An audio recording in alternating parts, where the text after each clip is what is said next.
Assalamualaikum warahmatullahi wabarakatuh. Jumpa lagi di channel Firman Historical Project, channel yang selalu berusaha menyajikan konten-konten yang informatif, edukatif, dan inspiratif. Alif ya.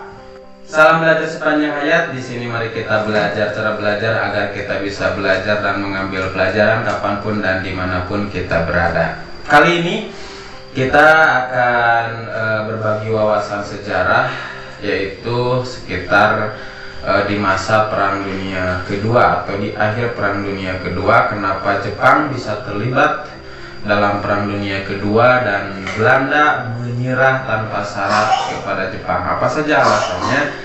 Nah, di sini kita akan berbagi wawasan tentang salah satu perjanjian antara Jepang dengan Belanda.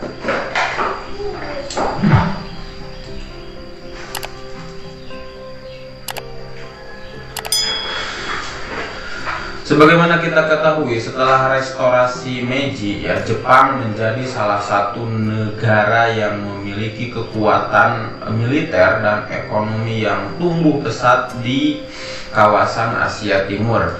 Jepang juga ingin menjadi leader ya di kawasan Asia Timur, bahkan sampai ke Asia Tenggara. Yang akhirnya Jepang melakukan berbagai propaganda, juga melakukan berbagai penjajahan dari mulai Korea, Cina sampai ke Asia Tenggara. Puncaknya Jepang menyerang Pearl Harbor ya, salah satu pangkalan militer Amerika Serikat di Kepulauan Hawaii di Pasifik.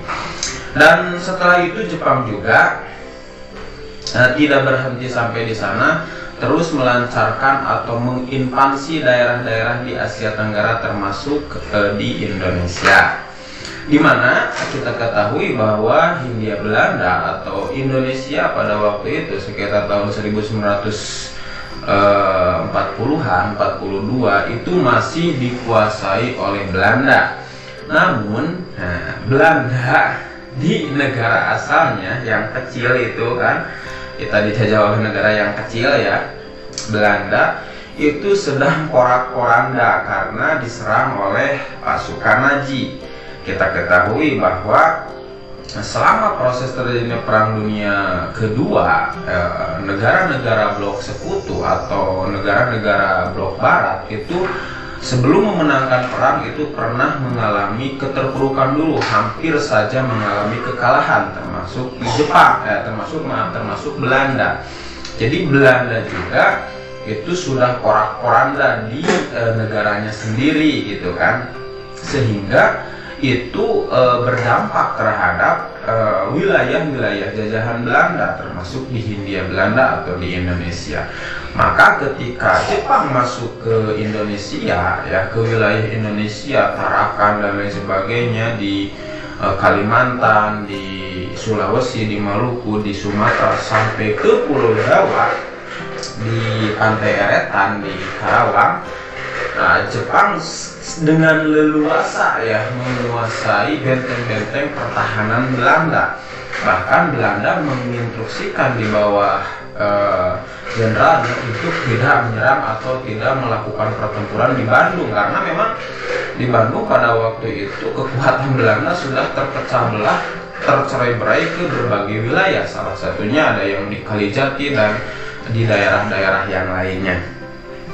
Nah, melihat kondisi seperti itu ya, Belanda tidak mempunyai kekuatan lagi, dalam arti tidak mempunyai pilihan lain selain yang menyerah terhadap Jepang. Makanya dilakukan salah satu perjanjian atau dilakukan perjanjian di Kalijati Subang. Perjanjian tersebut antara Belanda dengan Jepang, yaitu yang isinya adalah Belanda menyerah tanpa syarat sedikit pun terhadap Jepang. Jadi kekuatan global atau kondisi global ketika tahun 1900-an itu sudah berpengaruh ya terhadap salah satu daerah atau salah satu negara di dunia, apalagi zaman sekarang ya. Contohnya ya Belanda tidak mempunyai kekuatan apalagi ketika kondisi global terpuruk dan Jepang secara leluasa masuk ke Indonesia. Terjadilah Perjanjian Kalijati yang berlangsung sekitar tanggal 8 Maret 1942 di Kalijati, Subang. Dan setelah perjanjian tersebut, maka diawalilah penjajahan Jepang di Indonesia, yang mungkin kita ketahui pada awalnya Jepang ya menawarkan sebuah retorika yang bagus, sebuah propaganda yang bagus untuk menarik simpati tokoh-tokoh bangsa Indonesia dengan semboyan 3A ya, Nippon Cahaya Asia, Nippon Pemimpin Asia, Nippon Pelindung Asia, dan lain sebagainya. Namun pada kenyataannya ternyata Jepang juga mengeksploitasi sumber daya manusia dan sumber daya alam Indonesia demi kepentingan perang Jepang melawan sekutu di Asia Pasifik. Nah, itulah salah satu wawasan sejarah hari ini, yaitu tentang perjanjian Kalijati, yaitu perjanjian di mana Belanda menyerah tanpa syarat terhadap Jepang. Apa pelajaran yang bisa kita ambil dari perjanjian ini? Ya, salah satunya ini juga pertama, beralihnya ya kekuasaan di Hindia Belanda, orang bangsa asing di Indonesia dari Belanda ke Jepang.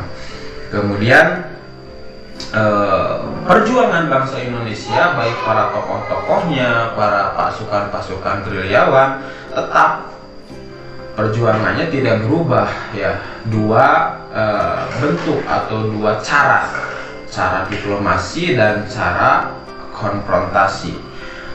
Walaupun mungkin ketika zaman kita dijajah oleh Jepang, perjuangan secara diplomasi lebih mendapatkan tempat, di mana Soekarno dan kawan-kawan melakukan perjuangan secara diplomasi terhadap Jepang, yang salah satu kuncinya ada semacam iming-iming hadiah dari Jepang bila bangsa Indonesia membantu mereka, yaitu akan diberikan kemerdekaan. Walaupun pada akhirnya ya Jepang juga kalah kan dalam Perang Dunia Kedua setelah Hiroshima dan Nagasaki dibom atom oleh Amerika. Dan di sana kita bisa memanfaatkan momentum, bisa memanfaatkan peluang yang akhirnya kita bisa memerdekakan diri, bangsa kita bisa merdeka. Dan setelah kita merdeka, tentu jangan sampai kita dijajah lagi oleh bangsa lain dalam bentuk apapun ya. Karena penjajahan hari ini bukan penjajahan seperti dulu ya. Neokolonialisme hari ini ya dengan cara yang baru, bisa dengan cyber, dengan perjanjian kerjasama di bidang ekonomi, di bidang budaya, di bidang sumber daya alam, yang ya secara kasat mata mungkin saling menguntungkan, tetapi mereka lebih siap untuk apa? Untuk merealisasikannya itu demi kepentingan mereka yang lebih banyak, sedangkan demi kepentingan bangsa Indonesia, bangsa kita atau pejabat-pejabat kita sebahagian ya, tidak semuanya, malah terlena dengan iming-iming uang, dengan terlena dengan jabatan dan lain sebagainya, sehingga mengorbankan sumber daya alam kita yang melimpah, dan pada akhirnya ya masyarakat atau rakyat Indonesia yang menjadi korban. Jadi jangan sampai kerjasama, perjanjian-perjanjian dengan bangsa lain, dengan perusahaan swasta multinasional, jangan sampai merugikan rakyat Indonesia. Sekian, sampai jumpa di video selanjutnya. Salam Historical Project.